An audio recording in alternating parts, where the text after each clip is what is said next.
And now, Tanzania's Electoral Commission said on Saturday that President Samia Suluhu Hassan had won, in fact, the election with nearly 98% of the votes, an election that set off violent protests across the country this week.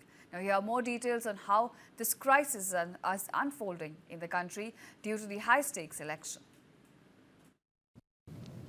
Tanzania's President Samia Suluhu Hassan was declared the landslide winner on Saturday of an election that set off deadly protests over the exclusion of her main rivals.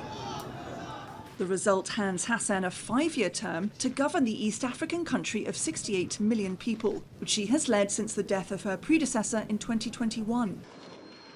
Protests erupted on Wednesday, with demonstrators angry that Hassan's two biggest challengers were excluded by the Electoral Commission on what they described as widespread repression.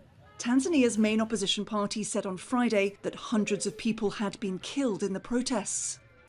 Saif Magango from the UN Human Rights Office said credible reports indicated at least 10 people were killed in 3 cities.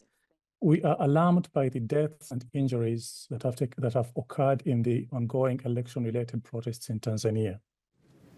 The government has dismissed the opposition's death toll as hugely exaggerated and has rejected criticism of its human rights record.